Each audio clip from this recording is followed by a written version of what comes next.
Sherlock Holmes, The Blue Diamond by Sir Arthur Conan Doyle.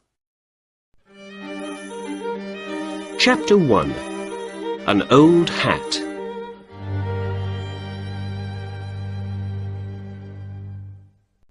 My name's Dr. Watson, and I'm a good friend of the famous detective Sherlock Holmes.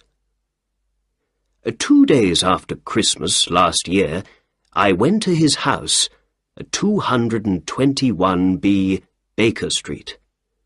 I wanted to say Happy Christmas to him. When I arrived, I found him in the sitting room. He was by the window with some newspapers next to him. There was an old hat on a chair near him, and he had a magnifying glass in his hand. "You're working on something," I said. "Shall I go?" "No," said Holmes. "Sit down and look at that interesting old hat over there." I sat down. It was cold out in the street, but it was nice and warm in Holmes's sitting room. "Why are you interested in that old hat? Is it something to do with a crime?" I asked. Holmes laughed. "Not a crime, no," he said. "I got it from Peterson, the doorman at the Baker Street Hotel. He found it in the street and brought it here on Christmas Day for me to look at. He also brought a dead bird with him, a good fat Christmas goose, at the same time. I gave the goose back to him this morning. He's cooking it at his house now, and he's going to eat it for dinner tonight." "Oh, first it was a hat, and now you're talking about a goose," I said. "I don't understand." "Then let's begin when it all began," said Holmes. At about 4 o'clock in the morning of Christmas Day, Peterson went home after work. When he got to Tottenham Court Road, he saw, in the street in front of him, a tall man with a goose over his shoulder. Peterson walked behind him for some time. There were some young men in the street in front of them.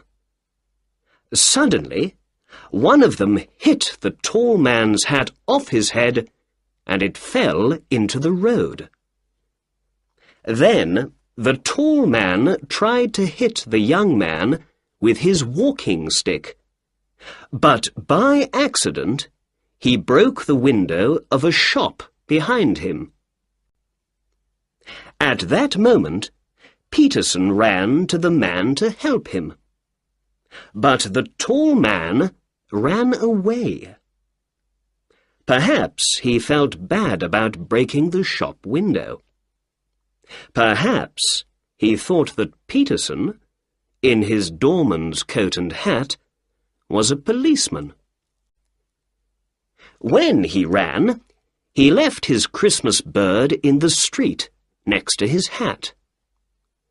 The young men ran away at the same time. So Peterson took the goose and the hat home with him, and the next day he brought them here. There was an interesting little ticket on the goose's left leg, said Holmes. It said, "For Mr. and Mrs. Henry Baker." We can find the letters H.B. in the hat, too. "Oh, so the owner of the hat and the goose is called Henry Baker," I said.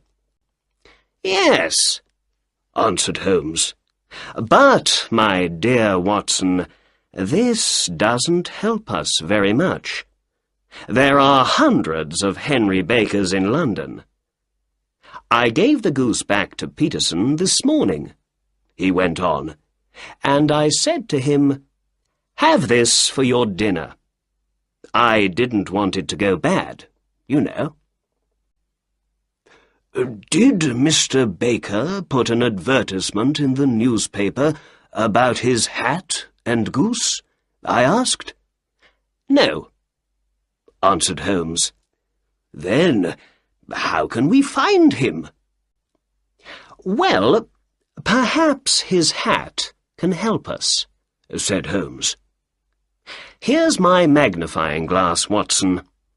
Now, you be a detective for a minute or two. What can you tell me about the owner of this hat?" I took the magnifying glass and looked at the hat. It was black, but old, and very, very dirty. I saw the letters H.B. in it. For me, it was no different from any other old black hat. "I can see nothing," I said, and I gave the hat back to my friend. "Excuse me, Watson. You do see, but you don't think about what you see." "All right," I said. "What can you see in this hat?"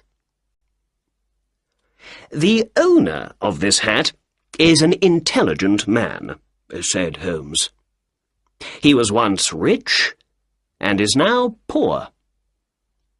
His wife loved him once, but she doesn't love him now. And he's 30 or 40 years old."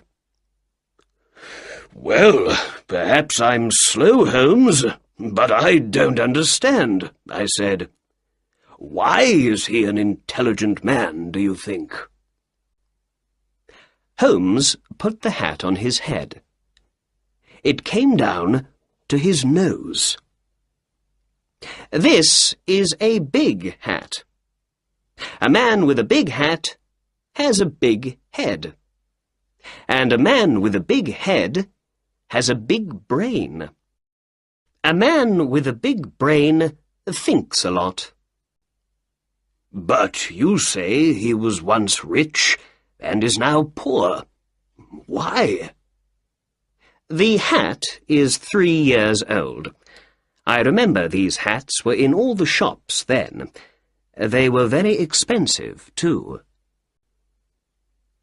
3 years ago, this man bought a good hat.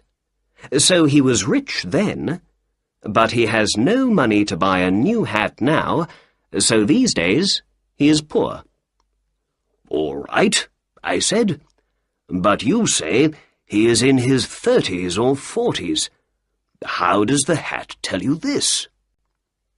"Well, when I looked carefully at the hat with my magnifying glass, I could see some grey hairs in it. People usually get grey hair in their 30s or 40s. "I see. But what about his wife? You say she doesn't love him." "Because the hat is very dirty. When a woman loves her husband, she cleans his hat for him." Perhaps he hasn't got a wife." "Yes, he has. Remember the ticket on the goose's leg?" "Ah, yes," I said. "You have an answer for everything." At that moment, the door opened, and Peterson, the hotel doorman, ran into the room. He looked very excited. "The goose, Mr. Holmes! The goose!" he said. "What's the matter with the goose?" asked Holmes. "Did it come back from the dead and fly off through the kitchen window?" "No, Mr. Holmes. My wife found this in the bird." Peterson opened his hand.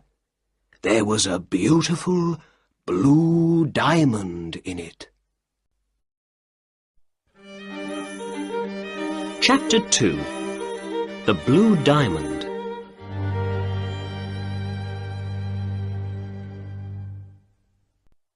When Sherlock Holmes saw the diamond in the doorman's hand, he sat up. "Well, well, Peterson," he said. "What a wonderful thing to find in a goose. Do you know what you have in your hand?" "I think it's a diamond, Mr. Holmes. Is it expensive?" "Yes, it is," said Holmes. "This is the Countess of Morcar's blue diamond. It disappeared a week ago." "How do you know that?" I said.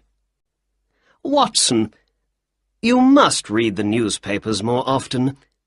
There's an advertisement in the Times today about it. Here, look." Holmes gave the advertisement to me. Then Holmes spoke to the doorman. "It's a very expensive jewel, Peterson. The Countess paid about £20,000 for it. Last week, someone took it from her rooms in the Cosmopolitan Hotel. Now the Countess wants to get her diamond back. She says that she's going to give £1,000 to the finder." £1,000? cried Peterson excitedly. Then, without saying more, he sat down in the chair between us. First he looked at Holmes, and then he looked at me. "The diamond disappeared 5 days ago, I think," I said. "Yes," answered Holmes. "They say a young man, John Horner, took it. Here's a newspaper report about the case." Holmes gave an old newspaper to me, and I read the report. "A diamond disappears from the Cosmopolitan Hotel. The Countess of Morcar's blue diamond disappeared from her room at the Cosmopolitan Hotel on the 22nd of this month. The police think John Horner, 26 years old, took the diamond from a jewel box when he went to repair the window in the room. James Ryder, the assistant manager of the hotel, told the court, 'I took Horner to the Countess's room, but then I went away for some time. When I came back, Horner wasn't there, and I found the open box, without the jewel in it, on the table next to the bed.' Catherine Cusack, the Countess's maid, spoke next. 'I heard Mr. Ryder call, and I ran to the Countess's room. There I found Ryder with the jewel box in front of him. The police found Horner at his home later that day, but they couldn't find the diamond. Later, Detective Bradstreet spoke to the court. 'When I said, "You're a diamond thief," Horner hit me.' Soon after that, Horner told the court angrily, 'You've got the wrong man. I didn't take the Countess's diamond. I'm not a thief.' Bradstreet then told the court, 'Horner went to prison once before for being a thief. I say he took the diamond. The case goes to the High Court next week.'" "Well, that's the newspaper report about the diamond," said Holmes. "Now we need to understand how the jewel left the Countess of Morcar's room in the Cosmopolitan Hotel and arrived in Tottenham Court Road in a goose. You see, Watson, there is a crime in this case. Here's the diamond. The diamond came from the goose, and the goose came from Mr. Henry Baker, the man with the old hat. I know you felt a little bored when I told you all about Mr. Baker, but now we must find him. Where and how does he come into the case of the blue diamond? The answer to these two questions is most important. "But how can we find him?" I asked. "Through a newspaper advertisement," answered Holmes. He took a pen and began to write. "Did you lose a goose and a black hat some days ago in Tottenham Court Road? Are you called Henry Baker? Please come to 221B Baker Street this evening at 6:30 to get your things." "There. That says it all, I think," said Holmes. "Yes, but is he going to read it?" I asked. "Yes, Watson, I think he is. He's a poor man, remember? At the time he was afraid because of his accident with the shop window, but now I believe he feels very sorry about running away and thinks, 'Why did I leave that bird in the street?' Perhaps he looked for a newspaper advertisement about it yesterday. I think he's going to look again today, too. What's more, we've got his name in the advertisement, so I believe his friends are going to see it and tell him about it." "Yes, I see," I said. Holmes gave some money to the doorman and said, "Peterson, please go down to the newspaper offices and put this advertisement in all the evening newspapers." "Very good, sir. And shall I leave the diamond with you, sir?" "Yes, Peterson. And I say, Peterson, after you leave the newspaper offices, can you buy a goose and bring it back here?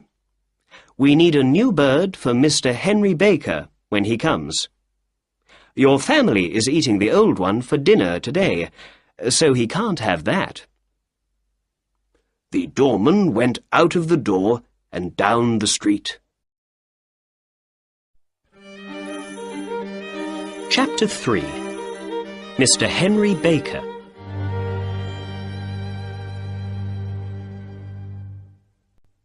Holmes took the blue diamond in his hand and looked at it. "What a beautiful thing," he said. "Look at the wonderful colours in it. Dark blues and cold whites. All big jewels make people into thieves and killers in the end. This one comes from the south of China, near the Amoy River. It's only 20 years old, so it's a young thing. But already, many terrible crimes are happening because of it.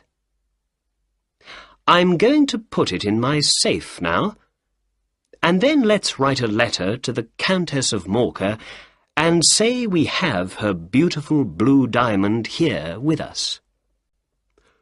"But Holmes," I said, "I don't understand. Is that young man Horner innocent after all?" "I don't know." "And what about Henry Baker? The tall man with the hat and the goose? Is he the jewel thief, perhaps?" "No, I don't think he is. I believe he's an innocent man.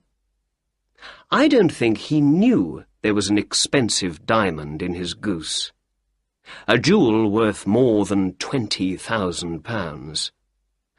But let's wait and see. Perhaps Mr. Baker's going to answer our advertisement this evening, and then we can learn something more about him."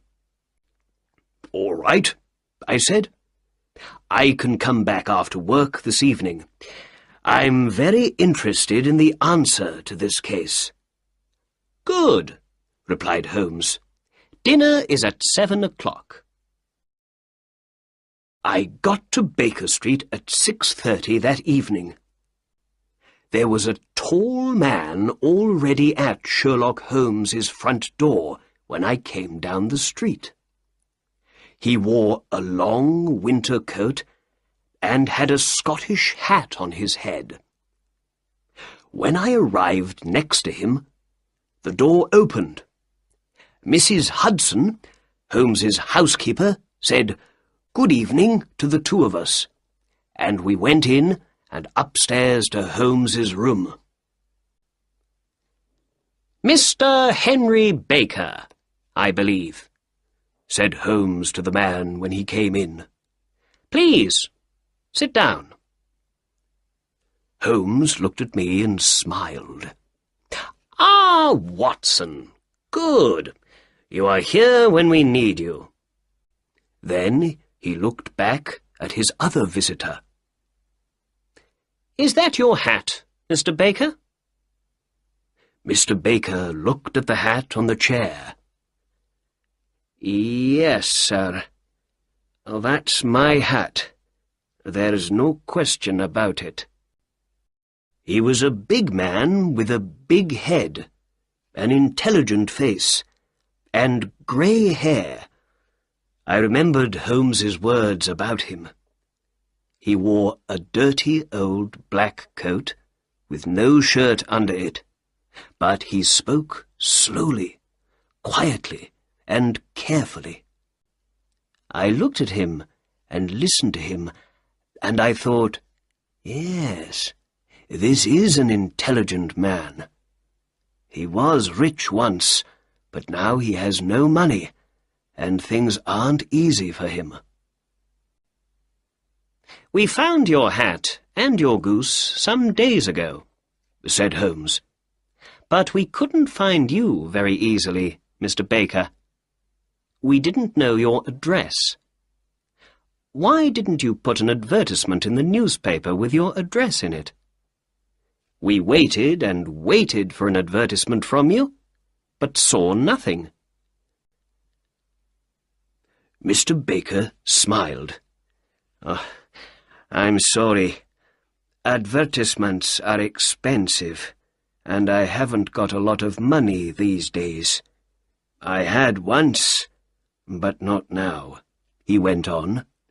"And, well, I thought those young men in Tottenham Court Road had my hat and my goose, and I didn't want to put an expensive advertisement in the newspaper for nothing."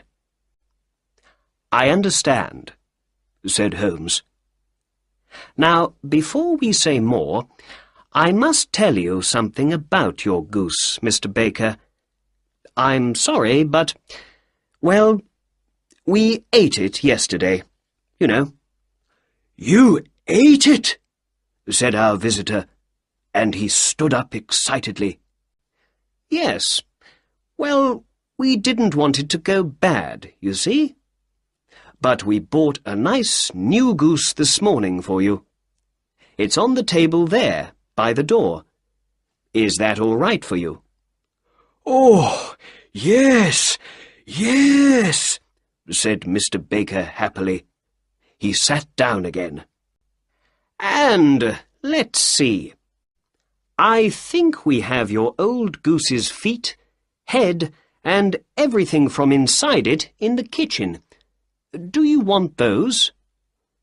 The man laughed.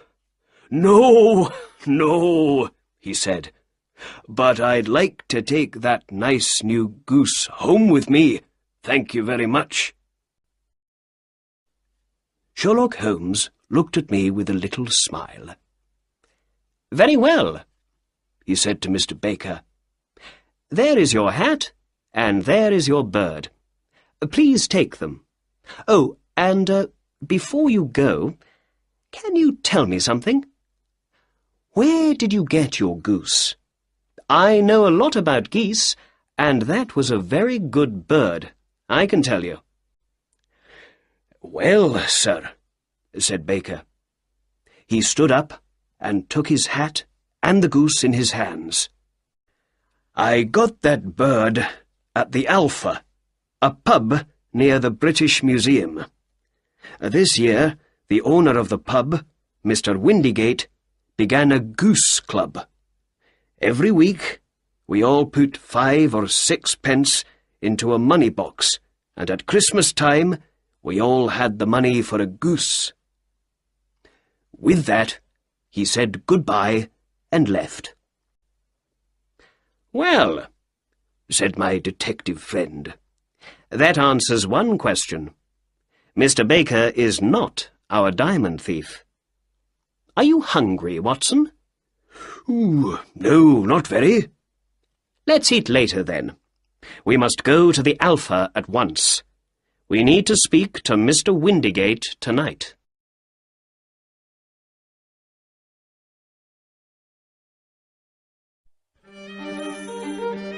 Chapter 4. To Mr. Breckenridge's.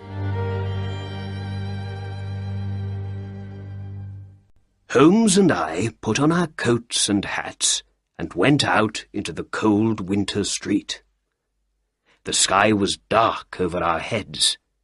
We walked east, and in a quarter of an hour we stood in front of the Alpha. Holmes opened the door, and we went in. In the pub, the owner, Mr. Windigate, gave us some beer. "Is this beer good?" Holmes asked him. "I ask because I know your geese are very good. Mr. Henry Baker told us all about your goose club." "Oh, yes, but those geese weren't our geese. They came from a man with a little shop in Covent Garden. Breckenridge is his name." "Thank you, my good man," said Holmes. We paid for our beer and drank it. Then we walked out of the warm pub and into the cold night again. "Now for Covent Garden," said Holmes, and we walked down the street past the British Museum. "Remember, Watson, it all began with a goose, but it finishes with 7 years in prison for young Mr. Horner. Perhaps we can learn more about this interesting case in Mr. Breckenridge's shop." We walked south and soon came to Mr. Breckenridge's shop. Breckenridge and a boy were at the door. It was nearly time to close for the night. "Good evening. It's a cold night," said Holmes. "How can I help you?" asked Breckenridge. Holmes looked at the empty shop window. "No geese, I see," he said. "There are some in that other shop, there behind you." "Ah, but I came to you because I hear your geese are very good. Breckenridge's birds are the best," he said. "Who said that?" "The owner of the Alpha." "Ah, yes. He had 24 of my geese 2 days before Christmas. They were very good birds, too. Where did you get them?" "I'm not going to tell you," said Breckenridge angrily. "Again and again people come and talk to me about those geese, and I don't like it. I paid good money for them. I took them to the Alpha, and then I forgot all about them. And then all the questions began. Where are the geese? How much do you want for them? Who did you sell them to? Why are people interested in them? I don't know. They aren't the only geese in London, you know." "I know," said Holmes. "But who asked you all those questions before? Not me. I had nothing to do with that, you know. But now I need your help. We ate a goose at the Alpha, and I say it was a country goose. But my good friend, Dr. Watson here, says it was a London goose. Which of us is right? It's an important question. £5 goes to the winner." "Well then, you lose, and your friend is the winner," said Breckinridge. "That goose came from London." "I can't believe that," said Holmes. "A pound says I'm right." "Very well," said Holmes, and he took out a pound. "I'm ready to pay, but I know you're going to lose your money." Breckinridge laughed. "Bring me the books, Bill," he said. The boy brought 2 books to him. Breckinridge opened the little one. "This is my address book," he said. "When people sell their geese to me, their addresses go in here.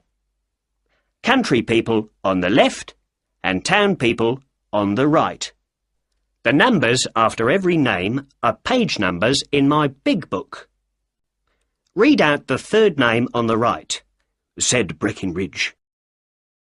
"Mrs. Oakshott, 117, Brixton Road, number 249, read Holmes. Then Breckinridge opened the big book. "And this is my in and out book," he said. "Let's look at page 249. Here we are. Mrs. Oakshott. What can you see for December the 22nd? 24 geese from Mrs. O, read Holmes. All 24 to Mr. Windigate at the Alpha. There. What do you say now?" said Breckinridge. Holmes put his pound into Breckinridge's hand angrily.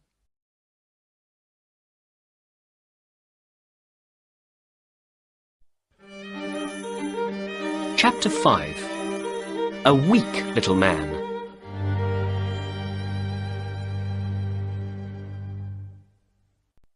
In the street, Holmes stopped. Suddenly, he wasn't angry. He began to laugh.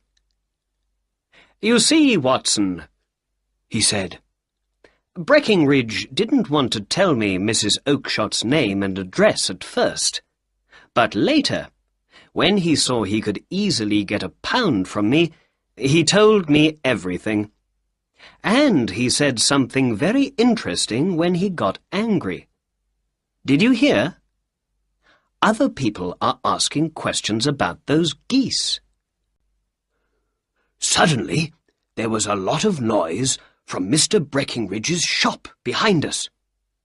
We looked back at it. Breckinridge stood, tall and angry, in front of his shop door.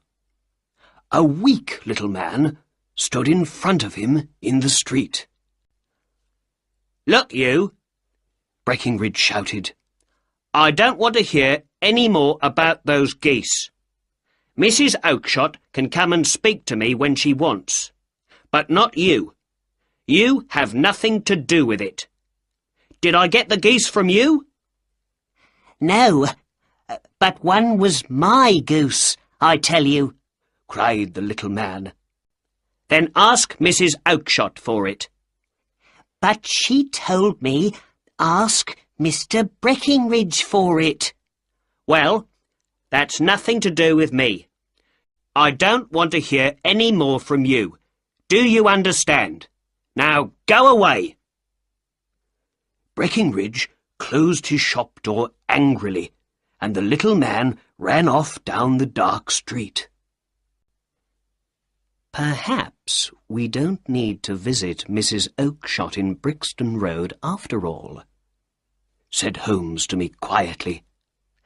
"Let's talk to that man. Perhaps he can help us."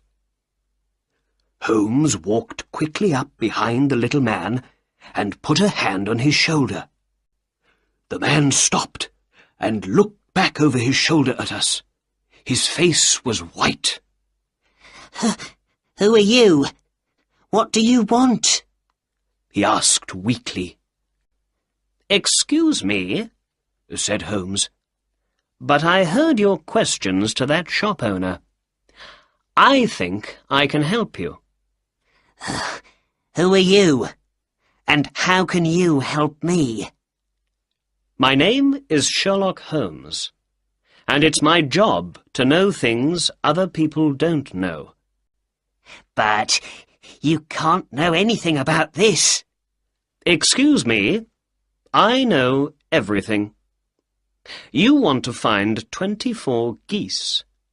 Mrs. Oakshott of Brixton Road sold them to Mr. Breckinridge here.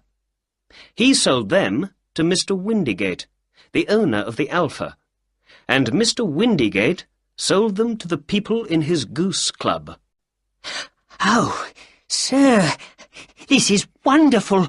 Oh, I'm very happy to meet you, said the little man excitedly. You are right. I am very interested in those geese. Oh, more than I can say. Why don't we go to a warm room in my house for a talk, then? I don't like standing here in the cold street. Holmes put out his arm, and a cab stopped for us. But before we go, can you please tell us your name? The little man looked at Holmes and then at me before he answered. John Robinson, he said. No, said Holmes quietly. We'd like to know your real name, please. The stranger's face changed from white to red. Oh, very well. My real name is James Ryder, he said. Well, said Holmes. Assistant manager of the Cosmopolitan Hotel. Now, let's get into the cab and go home. Then I can tell you everything you want to know. So, we got into the cab and went home.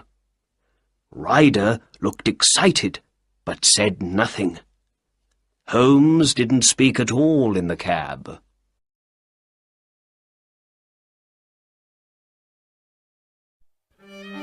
Chapter 6. 1 or 2 questions.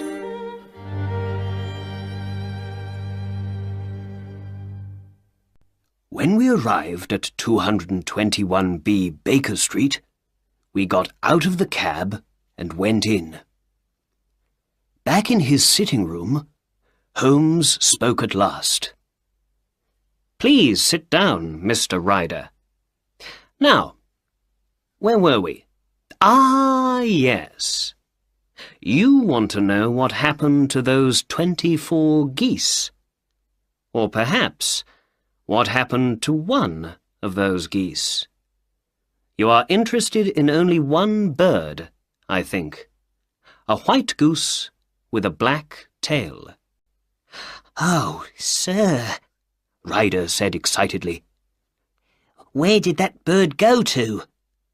It came here. And it was a most interesting bird.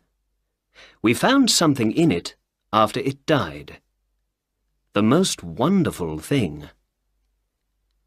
Here it is. Our visitor stood up weakly. Holmes opened his safe and took out the blue diamond. In his hand it was cold and beautiful. Ryder looked at the jewel, but said nothing. Holmes spoke for him. We know it was you, Ryder, he said. Sit down and have a drink. You look very weak. I gave Ryder a drink. He sat down and drank it quickly and looked at Holmes. I saw he was afraid. You don't need to tell me much, said Holmes.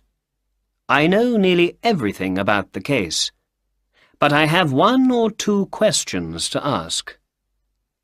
How did you hear of the Countess of Morcar's blue diamond? Catherine Cusack. Her maid told me, said Ryder. I see. Holmes went on. So you and Cusack wanted to get the diamond and sell it for lots of money.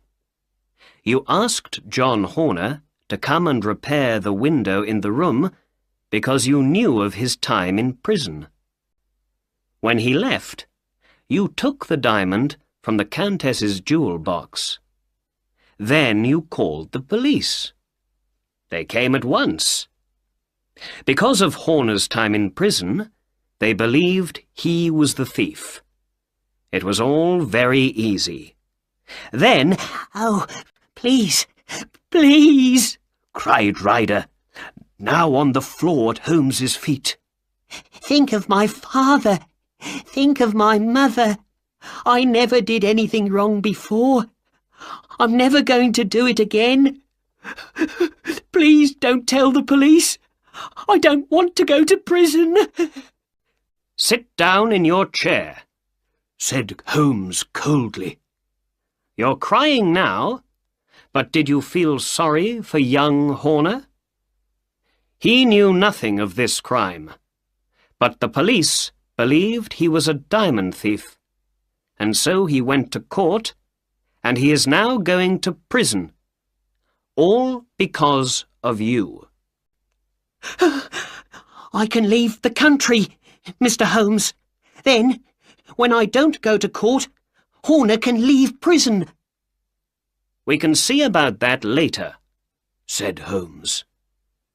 But now, please tell me, Mr. Ryder, how did the diamond get from the hotel into a goose? And how did the goose get into a shop? And please, tell the truth.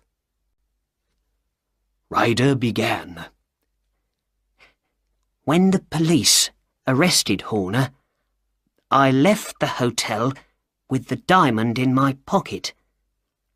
I didn't want to stay at the Cosmopolitan, not with the police everywhere, looking at everything. So I went to my sister's house in South London. She lives in Brixton Road with her husband, Mr. Oakshott. I saw lots of police officers on my way there, and when I got to Brixton Road, I was very afraid. "What's the matter?" my sister asked. I told her about the diamond thief and about the police arresting Horner.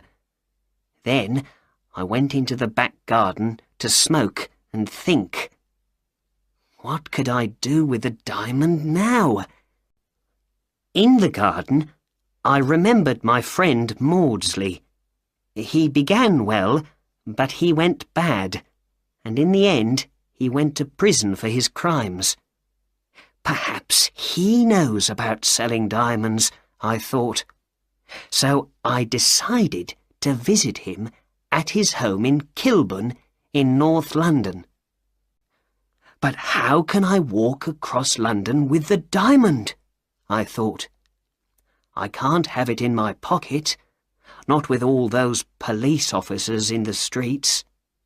Then I looked down at the geese in the garden, and I thought of something. I knew one of those geese was for me, for my Christmas dinner. So I decided to take my goose there and then, and not to wait for it. I quickly caught a big white goose with a black tail. Then I took the diamond from my pocket and put it into the bird's mouth. I felt the jewel go down its neck. With the diamond now inside the goose, I felt happy. I could walk to Kilburn and back easily. Then my sister came into the garden. "What are you doing with that goose?" she said. I put my bird down and it ran off with the other geese. "That's the goose I want for Christmas," I said.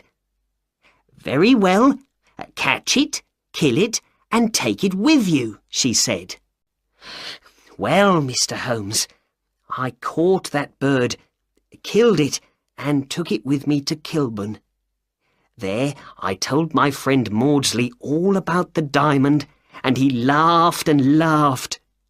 We got a knife and opened the goose, but we couldn't find the diamond. I knew then something was wrong. I left the goose with Maudsley, ran to my sister's house, and went into the back garden. There were no geese there. "Where are they all, Maggie?" I said. "In Mr. Breckinridge's shop in Covent Garden." "Were there 2 birds with black tails?" I asked. "Yes, there were, James," she said, and to my eyes one was no different from the other. I understood it all then. The diamond was inside the other goose with the black tail, and that goose was now in Mr. Breckinridge's shop. I ran to Covent Garden at once and went to Breckinridge's. But the geese weren't in his shop, and when I asked about them, he told me I sold them all at once. "But you must tell me. Where are they now?" I asked again and again, but he never told me. You and Dr. Watson heard him earlier tonight, Mr. Holmes. He never answered my questions. Now my sister thinks I'm a terrible brother. I'm a thief. I'm going to lose my good name. And I never got any money from my crime at all. Oh, what's going to happen to me? He put his head in his hands and began to cry. Holmes didn't speak for a long time. Then, in the end, he stood up and opened the door. "Get out," he said. "Oh, thank you. Thank you, sir," said Ryder. "Be quiet and get out," said Holmes again. And, with that, Ryder ran out of the door, downstairs, out into the street, and away. "After all, Watson," said Holmes, "it's not my job to do the police's work for them. And young Horner's going to be all right. Ryder isn't going to go to court now. Without him, the police have no witness to say Horner was the thief. Perhaps I'm doing something wrong, but I don't believe it. I think I'm helping Ryder to be a better man. Send him to prison now, and you make him into a thief for life. But now he's afraid. He's not going to go wrong again. We found the solution to the crime, and that makes me happy. And it's Christmas after all. And Christmas is a time to be nice to other people, I believe. And now, Watson, let's ask Mrs. Hudson to bring in our dinner."